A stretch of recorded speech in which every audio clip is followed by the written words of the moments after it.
Hello, folks, and welcome to today's episode of the Hospitable Hosts podcast. Our guest today is Amy Servis. She's a hospitable customer on the Mogul Plan, and she is a property manager hosting in the Poconos area. As always, if you like today's episode, please don't forget to like, share, and subscribe on your favorite podcast platform. Hello, Amy. Thank you so much Hi. for joining us today. Good morning. How are you? Good, thank you. How are you doing? I'm good, thanks. Pretty beautiful day here in Pennsylvania. No complaints. Sweet, amazing. I love it. Spring is fully in swing, is it? It is. It is for sure.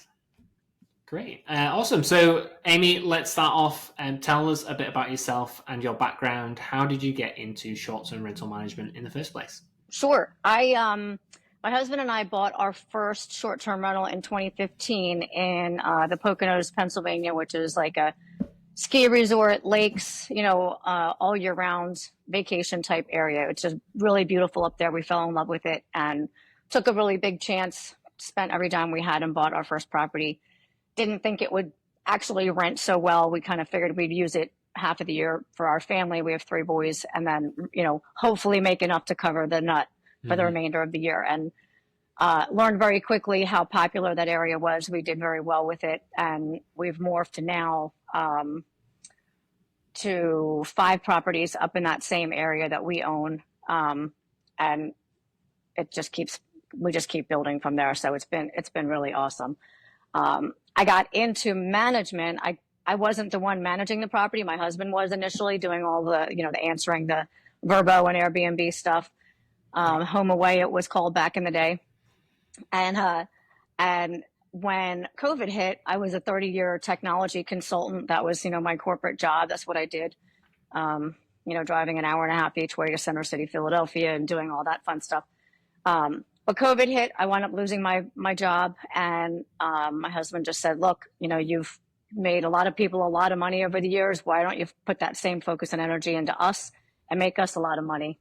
So I dove in. I'm now, my own boss. I now am an entrepreneur, which I was always petrified to be, and I've never looked back. It's been awesome. It's nice to, obviously I have to answer to my owners, but it's nice to run my own business. It's nice to make my own hours. It's nice to, take a walk at 10:30 in the morning if I want to, and not have anybody harassing me and telling me I need to be in a meeting or on another Zoom call or whatever, which was the life I had before. So I love it. And I really, really, really didn't realize how much I enjoy providing an experience for folks. So it's just thrilling to me to have people come and stay at any of mine or my owner's properties and, just rave about how much fun they have and the memories they've had with their family and how they can't wait to come back again. It's just really something, I think that's what really drives me the most. I really enjoy it. Nice. Love to hear that you're still so focused on the guest experience. Yeah. I mean, really, honestly, that's what it's all about. Frankly, the money, anybody can make any money anywhere. I can make money somewhere tomorrow, whatever. I'm not worried about making a living, but to be able to make a living and truly, truly enjoy that outcome and feel good every day. And if there's a challenge, I'm a go-getter. I know how to get things done. I have a pretty funny tagline for my business that says, make shit happen. And I have a tattoo of that on my arm. So I'm that person. I won't stop until it gets done. So I'm not worried about that, but being able to, at the end of the day, conquer the challenges and know that your guests are good and your guests are happy is just awesome. Nice. I love it. Yeah. So since becoming an entrepreneur, where's the business at today? What are we talking in terms of kind of property count? Have you got a team of people helping you? Are you just managing your own property? Are you managing for others? Tell me more about that. I have 6 of my own properties. One is a farm in Bucks County, which is where I live. My husband and I fully manage, fully clean, cut the grass, do the mulching, the whole thing, like me and my sons too.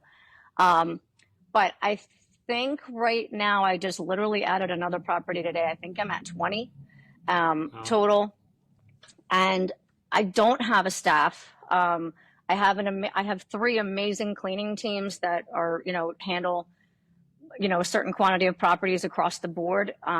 Every single one of them is amazing. I lean on them heavy. they're all up in, the areas in the Poconos where the houses are. So they've just been a great source for me. I try not to hit them for too many favors, but, everyone's willing. It's kind of a really nice community up there. We all, work hard to help each other, because at the end of the day, if things don't go well, we all take a hit in some way, shape, or form, and that's not, the ideal. So I do have a team as far as that goes. I do feel that they are part of my team. I do count on them as part of my team. I've got some repair folks that are just amazing. When I call them, they'll run and take care of plumbing issues or HVAC issues, or fixing a bear box, which is what we call a trash can up in the area, because we have tons of bears, things like that. So I'm very fortunate, but it did take me a good long while of being there and getting to know people and folks trusting me and wanting to work with me, to where now, I'm part of their team as much as they are part of mine. Nice. I love it. That makes sense. Yeah. I haven't expanded, I haven't brought on anybody to my company per se. I will say, because of Hospitable, and I just took on 2 more properties, which my husband wanted to kill me because he keeps telling me to slow down. But I just took on 2 more properties because of you guys, and because of the add-ons that you keep adding to the mix, which is amazing. I love getting on your town halls, because every time I get on, there's something new that I can utilize and will be effective for me. The biggest thing for me, I just migrated to your Mogul Plan. It was taking me 2 days to do accounting, to do payroll, and send out my invoices and so forth, downloading Excel spreadsheets from the metrics, cutting and pasting things, putting them into QuickBooks, then going into either waiting for owners to pay me via QuickBooks or Venmo or whatever, as they used to. Now I have ACH set up where I just, pull it directly from their account. But it was just a lot of steps. And with going to the Mogul and having you guys calculate the commissions for me, not only helped me there, but also gave me the ability to have some of the additional features that come with Mogul that to me were huge time savers. Having the AI, auto responses after hours is a big deal for me, because I have a lot of weekend rentals. I don't work 24/7. I still do. But I would like to have people have an auto response that their message has been received, so that I can get back to them the next day and the next morning if it's not a true emergency. And having a lot of the AI responses, even writing a review, is such a huge time saver. Having the stay agreements. I literally had, last summer I had 136 days in August. That means I was doing 136 DocuSigns for stay agreements. It sucked. It sucked. And I was having to stay on top of the guests, make sure they signed it. The check-ins would still get sent out even if they didn't sign it, which now you guys don't send the check-in information until they sign the stay agreement, which to me is massive, because people will ignore all the messaging. They don't read their messaging until they suddenly want to know how to get into their place that they're checking into. And then they go, oh, I didn't realize. And then they sign off on the agreement. So things like that have been such a huge time saver for me that I feel like I felt confident in pulling in 2 more properties, which makes me more money, obviously. Nice. So yeah, all good stuff.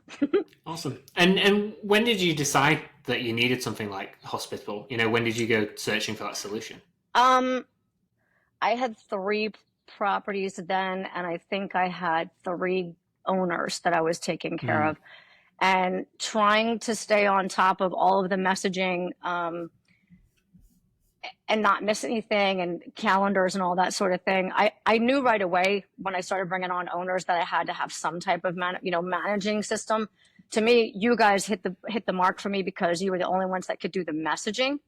Like you guys were able to do messaging with Vrbo and with Airbnb, and if I recall correctly, nobody else had that capability. So that, to me, that was a big deal, where I could go into one bucket and send out messaging to either platform, which are the 2 big platforms that I used. And not have to log back into VRBO, HomeAway, whatever it was at the time, and be able to converse with owners or with guest inquiries that way and so forth. So to me, that was a big deal. I didn't feel like I needed a lot at the time, other than just the calendar sync and the conversation capabilities with guests. Obviously, things change, and I realized how much more I can do and how much I am doing with all the additional ads that you guys have made over the years. I think that was probably in 2021, maybe. Yes, yeah. Yeah. Cool. Awesome. Yep. And then maybe to kind of take a step back away, it's our podcast, but we don't want to talk about us too much. I'd love to kind of talk a bit more about the pros and cons of hosting. So you've already kind of told us about some of the things that you enjoy, I think. Yep. But maybe what are some of the kind of recurring challenges that you feel that you have to face as a host? I think the biggest thing is time.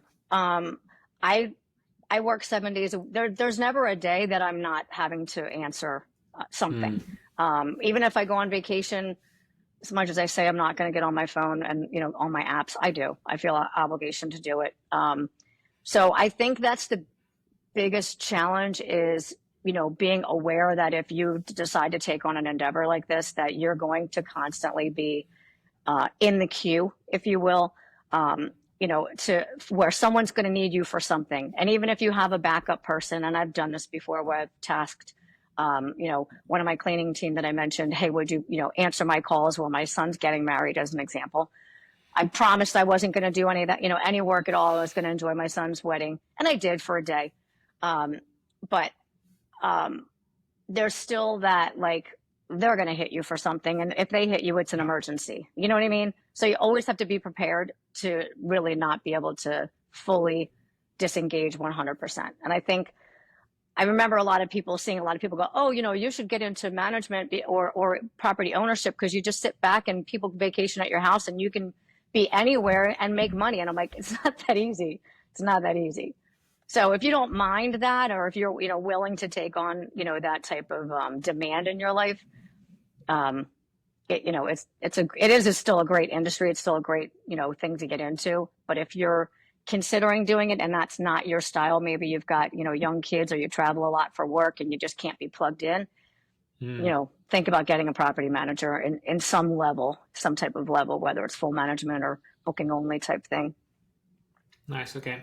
Yeah. And if one of those property owners are kind of looking to kind of get a property manager, what would you suggest is the kind of things, the attributes that they should be looking for in a property manager to kind of figure out if they're going to be the right fit for them? I think everybody's different in what their needs are. If it's your home and you're trying to augment, some of your expenses, but you're still going to come visit your home and you're going to keep, some items there, you're really going to want to have a property manager that is sensitive to you as an owner and your physical, space.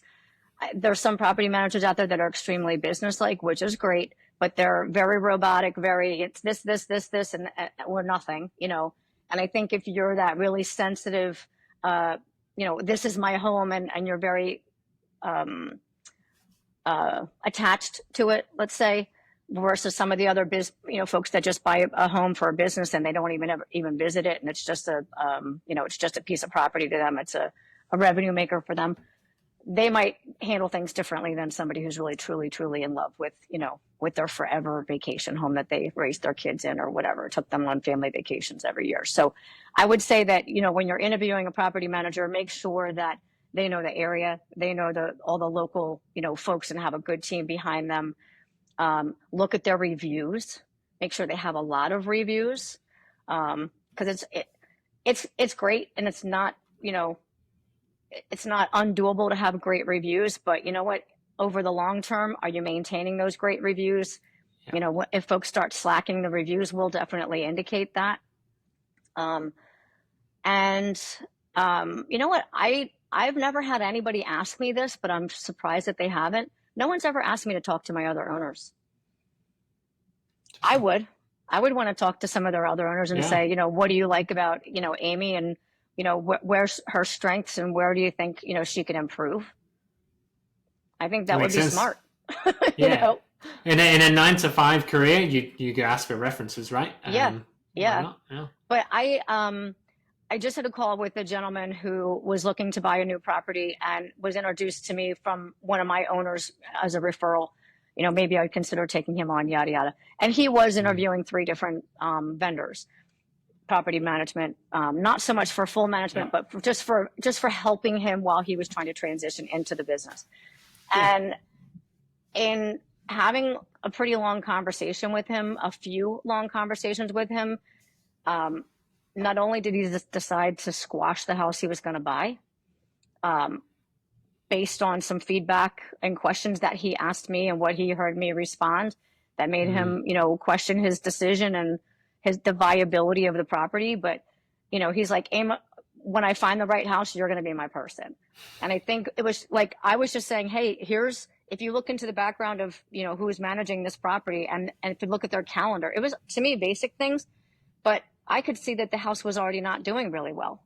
Yeah. And I said, if that was me, I'd be crapping myself. If I was managing your property right now and I had nothing booked for the summer and we're end of April, I would be panicked and you would be yelling at me. I would expect you to be yelling at me. So that there's a problem there already. And, if you're talking to somebody who can't identify simple things like that, then they might not be the right person for you. Nice. And it sounds like, in that instance, you're going through a thorough process yourself of even seeing if the owner's property is viable, right? I don't want to it. See if, yeah. I don't want a loser. Sorry. And I also, and I don't want the pressure of having, you, Miles, ringing me every 5 days going, where's my rentals? Where's my money? I can't pay the bills, which means they can't pay me on the rentals I get, which, can happen. But I don't want an unhappy and a displeased owner. I don't. And I want to make money. I'm not taking on a property just to say I have, another one in my bag of tricks. That's not how it works for me. I want to make money. I want to turn over a lot of, profit to my owners.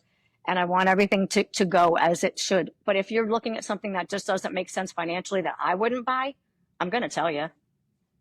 You're going to struggle to make money. And if you're okay with that as a buyer, because you're looking for the long term and you're looking for the, for the capital gain and you're looking for write-offs and, the long-term investment, that's cool. Totally fine. But as long as I know what your business plan is, I'll work with you. If you're looking to, make $1,000 or more a month after everyone else is paid and you're going to buy it at the top of the market and you're putting no money down, it's not going to happen. So, nice. And what about kind of personality of the owner? Is there kind of, do you want to kind of make sure that you have a strong relationship there, I'm guessing? Yes. Kind of Yeah, because I communicate a lot. I do two types of management with my owners. It's either full management where they're essentially, in the background, I'm doing everything and they're collecting a check. Or I do just booking only where I'm handling, the pricing, the profiles, the guest experience, the contracts, blah, blah, blah. But I'm not doing any of their property management. I'm not handling their vendors and things of that nature. So either way, even if I'm the hands-off, booking only, technically hands-off, I'm still hands-on. I'm still getting them, messaging from the cleaners telling me that something's broken. I'm now having to relay that to the owner.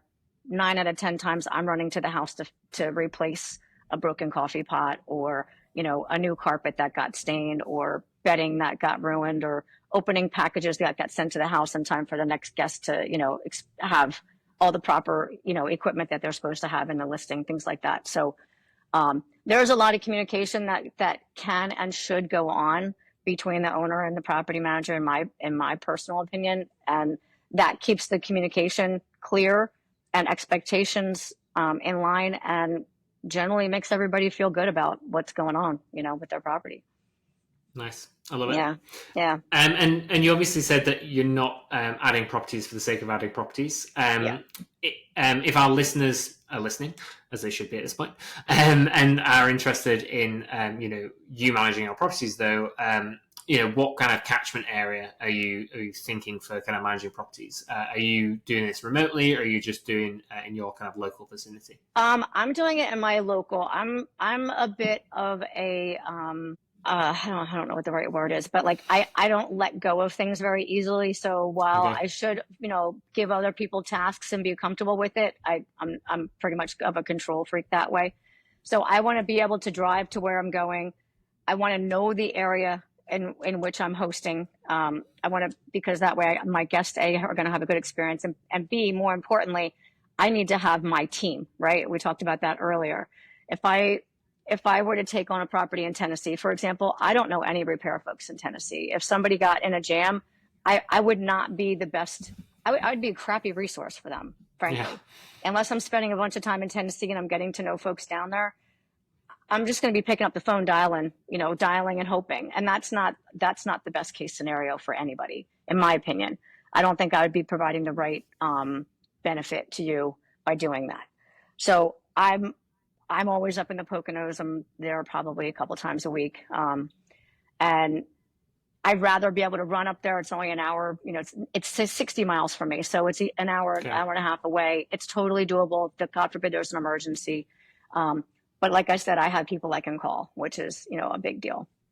So typically nice. I tend to stick within the parameters I know. And obviously Bucks County, where I live as well.